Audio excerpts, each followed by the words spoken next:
En el video anterior habíamos establecido que para una partícula dando vueltas que está experimentando un torque, es decir, está experimentando una aceleración angular, pues esta podríamos nosotros de algún modo expresar esos torques que están siendo aplicados sobre la partícula a través de hacer una analogía de la segunda ley de Newton. Es decir, suponiendo que existe una fuerza la cual está siendo aplicada sobre esta partícula que la hace girar, pues entonces aplicamos justamente la segunda ley de Newton para la aceleración tangencial que representamos a partir de la aceleración angular por medio de las ecuaciones que ya habíamos visto, y encontramos una nueva cantidad que es el momento de inercia, que hicimos el análogo de la masa para el movimiento traslacional, diciendo que es muy similar a la segunda ley de Newton a través de esta expresión. Entonces ahora vamos a hacerlo, pero no para una partícula, sino para muchas. Es decir, si tenemos una masa compuesta por varias partículas, en este caso llamadas MI, y están siendo expuestas a una fuerza la cual hace girar este objeto en torno a un eje, arbitrariamente se elige este eje que está expresado aquí. Digo nada más para tener una visión general de cómo es que funciona esto, es decir, podemos tener otra masa, una masa, no sé, J en este punto, que tiene desde luego una diferente distancia con respecto al eje de rotación que esta masa I. Siendo así, pues cada masa tendrá una distancia diferente, incluso puede tener hasta una masa diferente si suponemos un objeto que no es estrictamente uniforme en densidad. Es decir, por ejemplo, aquí un bloque de masa está hecho de hierro y el resto está hecho de madera, por ejemplo. Esto, por supuesto, va a contribuir a que esta fuerza aplicada sobre el objeto pues haga girar de manera distinta nuestro objeto compuesto. ¿Qué es lo que dice aquí, no? Por ejemplo, si el momento de inercia, que es la masa, pues cambia, por supuesto que podríamos tener diferentes aceleraciones o tendríamos que aplicar un diferente torque para poder nosotros realizar un giro a este objeto compuesto. Es decir, vamos a hacer básicamente lo mismo, partiendo del hecho de que en vez de estar utilizando una masa, como lo vimos anteriormente, una masa dando vueltas a través de una circunferencia, pues ahora tenemos esta masa ahí. Es decir, el torque que yo tengo expresado, o el momento de torsión, y pues lo voy a expresar a través de esta misma masa, que es decir, esta masa I por la distancia RI al cuadrado, ya habíamos visto esto, por alfa. Si es así, bueno, simplemente podemos nosotros hacer la sumatoria de cada una de estas masas, cada masa distinta, cada distancia distinta, y vamos a encontrarnos con lo siguiente. La sumatoria de todos los momentos de torsión, vamos a llamarlo externo, porque estamos aplicando una fuerza ajena a las fuerzas internas de nuestro objeto. Nada más por eso, por simple, por puro formalismo. Y esto pues va a ser igual a la suma de todas las masas I, de todas los torques I. ¿Sí? Es decir, estamos analizando esta masa y esa fuerza. Aquí hay otra masa y aquí hay otra fuerza, por ejemplo, puede ser, y otra distancia. Entonces todos estos momentos de inercia que vamos a estar sumando, todas las masas, es la sumatoria en I de la masa I por todos los RI al cuadrado por esta aceleración angular. Bien, podríamos nosotros deslindar de la sumatoria la aceleración angular, porque al final de cuentas todos los objetos que estén componiendo todas las componentes de masa que componen este objeto, en principio pues van a tener la misma aceleración angular si todo el objeto gira la misma cantidad de radianes sobre segundo. Entonces es lo conveniente de utilizar aceleración angular y no aceleración tangencial, porque si nos damos cuenta de eso, los componentes de masa que están más en la orilla con respecto al eje de rotación van a tener una aceleración tangencial más grande, como ya lo habíamos visto en el CD, simplemente por el hecho de estar más lejos del centro, es decir, recorren una mayor distancia. Sin embargo, en radianes, si un objeto empieza en este punto y termina en este punto, habrá recorrido la misma cantidad de radianes que un objeto en esta posición. Por eso es que la aceleración angular no depende precisamente de esta sumatoria, en la cual dependerá justamente de la distancia con respecto al origen. Bien, entonces esto es ahora lo que vamos a renombrar como el momento de inercia para un objeto compuesto.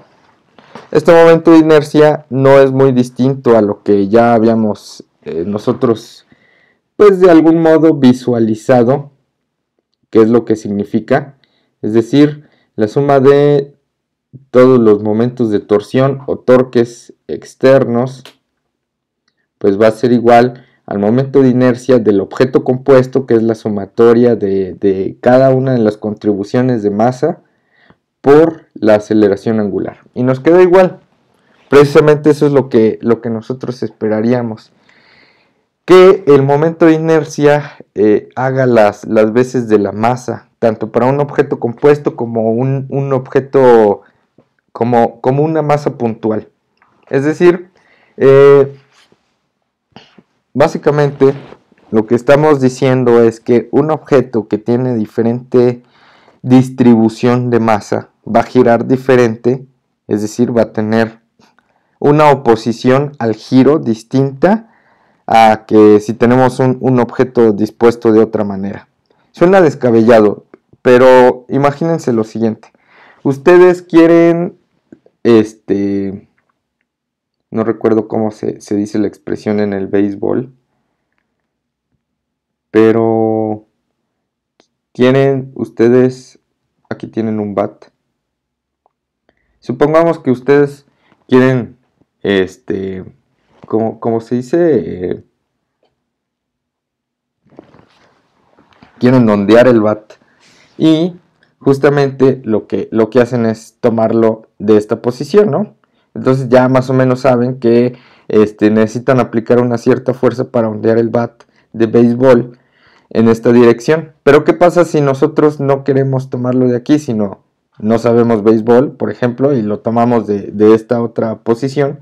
Por supuesto que se va a sentir diferente el giro, porque aquí hay menos masa, ¿sí? Entonces, en principio, el bat está diseñado para que la mayor fuerza sea aplicada en este punto. Eso tiene un costo, y el costo es que tengamos menor masa aquí y sea más difícil para nosotros ondear el bat si lo tomamos desde esta posición, a que si lo tomamos desde el punto más ancho del bat, pues entonces vamos a sentir un giro distinto. Eso es precisamente lo que nos está expresando el momento de inercia. Es ese momento de inercia lo que se está oponiendo o está facilitando de algún modo el hecho de que nosotros pongamos a rotar un objeto. De esta forma, si nosotros ahora lo movemos desde el centro, pues se va a sentir distinto. ¿Por qué?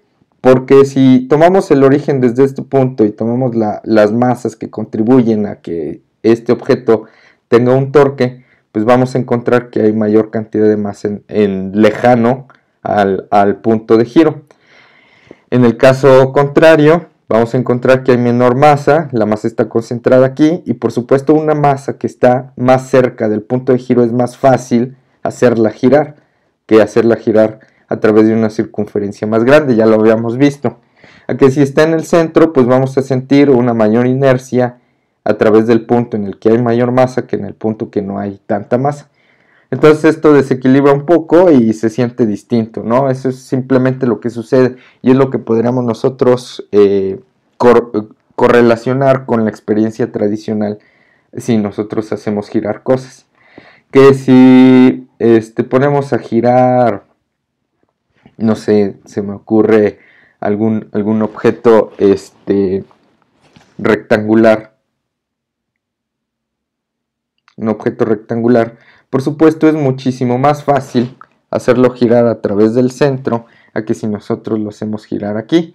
De hecho hasta se desequilibra si nosotros tomamos esto como el punto de giro, el centro de rotación, ¿no? Entonces si nosotros lo hacemos girar a través de este punto vamos a encontrar que es un poco más complicado porque hay más masa contribuyendo a este momento de inercia para evitar que esta cosa ruede. Entonces en principio esperaríamos que el momento de inercia dependa tanto de la masa total del objeto compuesto como de su eje de rotación y por supuesto va a depender de su geometría. Es decir, aquí pues tenemos masas que contribuyen en este otro punto, en esta otra esquina y así. A que si por ejemplo nosotros tuviéramos un semicírculo, tal vez, pues entonces todo eso va a estar cambiando nuestros momentos de inercia. Y es precisamente lo que se trata de ilustrar. Siendo así, el cálculo de un momento de inercia para un objeto en general de la vida real se vuelve una tarea bastante compleja porque, vean, tenemos que estar sumando las contribuciones de masa y su distancia con respecto al centro de rotación de cada una de las partículas que componen este objeto. Esto es lo que está diciendo la expresión de la sumatoria en I de las masas I por las distancias I. Pero para objetos que son particularmente simétricos de algún modo y que tenemos algunas, pues no sé, pueden ser comunes de que los encontremos, pues son precisamente algunos objetos geométricos que enumero aquí en la tabla 10.2, la cual la pueden encontrar en su libro en la página 165 me parece. Entonces, estos son objetos geométricos comunes que podemos nosotros encontrar en muchas situaciones. Prismas, cilindros, esferas. En principio, por ejemplo, tenemos aquí cilindro hueco, cilindro sólido o un disco. Aquí es igual el hecho de que si tuviéramos una altura mayor o una menor, porque precisamente cada una de estas contribuciones son iguales, siempre y cuando estemos hablando de la posición vertical, ¿no?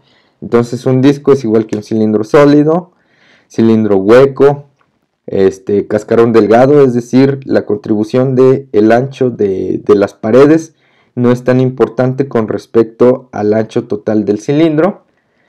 La barra delgada a través de su centro o a través de un extremo. Vean cómo cambian los valores de momento de inercia. En este caso, 1/12 de la masa total por el largo. Es el momento de inercia que tenemos para hacerlo girar a través del centro. Sin embargo, 1/3 de la masa total por el largo de la barra. Si nos damos cuenta aquí, 1/3 es un valor mayor que 1/12. Entonces es lo que les estaba tratando de decir. Es más fácil hacerlo rotar si no hay tanta masa en los extremos con respecto al centro de rotación.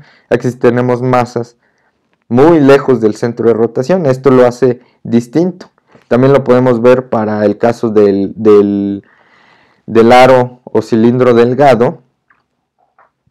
En principio pues es un valor menor si tenemos masa concentrada cerca del centro de rotación. Eso es importante, es por eso que aquí se disminuye a la mitad, porque parte de la masa, imagínense que estos dos masean igual o tienen el mismo peso justamente, pues precisamente el hecho de que haya masa distribuida en el centro va a ser más fácil hacer rotar este objeto.